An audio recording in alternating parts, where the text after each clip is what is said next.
Well, we've had a number of American racers come here to Australia to race. The trend has reversed lately. We've had the Aussies going over to America, and a guy that's just had his first foray in the USA is John Zappia, multi-time Australian champion. Mate, what's it like to go over there and play Aussie amongst the Yanks? It's really good, actually. It was well accepted. We didn't have any animosity. They really accepted us well over there, and to have the opportunity to drive the Noonan Camaro was a dream come true, to have a go in America. We'd always thought about doing NHRA, and that would be great. That they've got the biggest sort of crowd position. Unfortunately, their rules aren't as good as what we have here, and I had the opportunity to go to America to drive a lighter, faster car in Pro Extreme. So my goal was to go to America and go faster than I've ever been, not to put weight in and slow the car down to go to NHRA and go slower than I run here, Well, let's talk about that car. You've gone over there with the Noonans, and I mean, what they've been doing is incredible with their engineering, developing new systems, new engines, etc. Now, this car, whole different thing to what you race in Australia, isn't it? Yeah, no, that's right. It ended up, it was 330 pounds lighter than over here. The first meeting we ran it with a 4.8 Noonan motor with an automatic. The car was really light then. We had to put weight in to meet the 2350 pound minimum. The car just wanted to go. I was hanging onto the brake all the time. It was just a different sensation. We went okay. We qualified third with the 369. And then the meeting got rained out. So we took it home. We put 4.9 motor in it. We put my clutch in it. It's a Bonafonte lock-up clutch, same as I run in this car in Australia. And we put a B&J 3-speed transmission in there, and we put a diff ratio set up for quarter mile. And the guys over there go, where are you going to run quarter mile? I said, well, we'll run quarter mile somewhere. Trust me, it'll still go faster than the eighth. I know it's not the best eighth mile combination, but it'll be a good all-round combination. So we started off, and we had a few struggles initially at Galot, but we ended up qualifying with the 366 at Galot at 2:12, and then we went on. We won first round, and then we drew the number one qualifier Swede for the second round, and I cut a light on him, although it wasn't good enough. And we ran a 362 at 2:16.9 in the eighth, and got beaten by 356 2:11. So we went flying past him at the end, but it was that far past the finish line. We lost by 300. So we thought, okay, we can do this. We can win. We've just got to sharpen up the tree and a bit more fine tuning. So we went away. Anyway, we ended up putting another engine in it, different bore and stroke combination. So 3 meetings I raced had 3 different engines. So each time we had to start again and tune what the Noonan engine wanted. And we changed the gearbox ratios in the B&J. And we come out and we ran 368, 368, 365, 364, 365 in first round, and went into the semis. And of course we drew the number one qualifier in the semis, who had gone 354. So we come out, did a 129 light, we stepped it up, we threw clutch at it, we tuned the engine. I said, guys, we got to go for it. And it come out and we went 354 at 218, top speed of the event. And we lost to a 358 by 200ths on the whole shot. In the final, he comes out against the Swede, and he runs a 129 light, the same as I ran against him, and wins when the Swedes rattled the tyres, and he goes through to the win with a 354 at 216. So all about what could have been. It was so close. So close. 200ths, it's like, and but it was really good that we stepped up from the middle of the pack. We went straight to the pointy end. We were, 5 thousandths off being the quickest ET of the event in 8th mile with this quarter mile gearing combination where we're only using 2.1 gears out of the 3 gears. So then we said, we want to run a quarter mile run, and they went, oh, look, we're going to hit the curfew tonight. You can't do it tonight. And we're going, oh.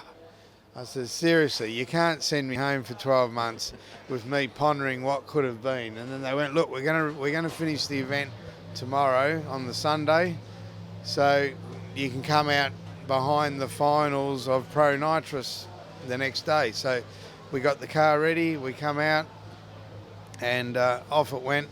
And I took my time staging. The next minute I noticed the car starting to creep in the beams, and then I left, and it lost 300ths by rolling forward into a deep stage. But the car ended up running 542 at 265 mile an hour, so the quickest and fastest supercharged door slammer ever. And there's only one door slammer that was in front of it, was by 200ths again, and that's the twin turbo car by Jose Gonzalez and the Proline boys. So we're pretty happy that we took the record off Frankie Taylor, which was 547 263. So we did that. We should have run a 39 if we hadn't have rolled the beams and had a shallow stage.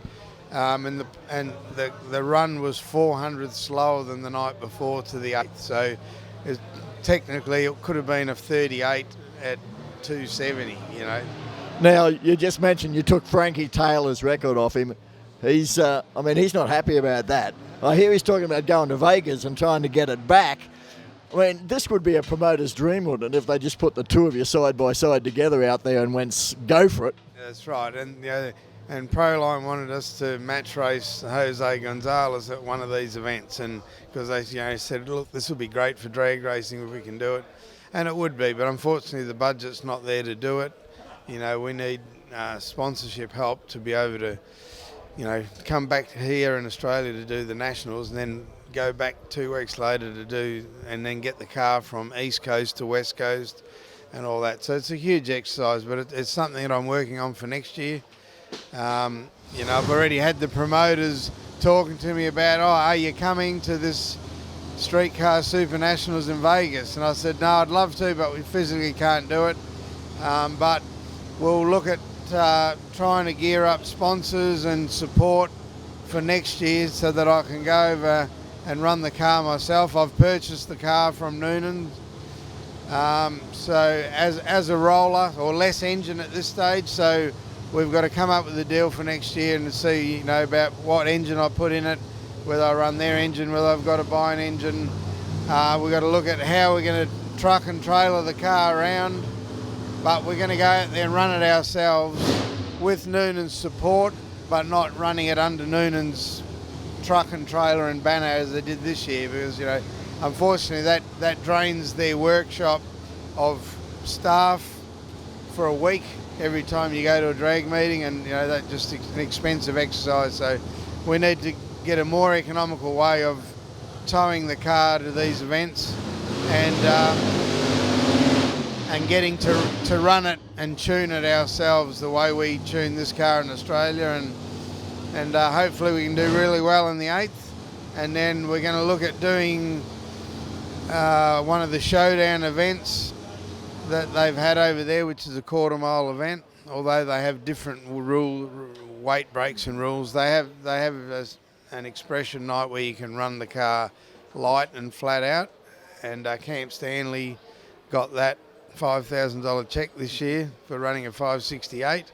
So we know we can do that one, and then we need to convert the car overnight back to the legal overdrive and put couple of $100 of weight in it so that we can run the actual event for the $20,000 prize money. I got to say, it sounds like 2018 is going to be an incredibly busy year for John Zappia. Everybody from Australia is going to be watching this. There's going to be people logging on to whatever live streams are there, whatever 1320 live results. You've got a lot of fans here in Australia, and I know that they're all going to be proud of you over there waving the Aussie flag, mate. And we hope you keep that record, but keep dropping it. Yeah, no, that's what we aim to do. We want to get it in the 30s and get the mile an hour in the mid 270s.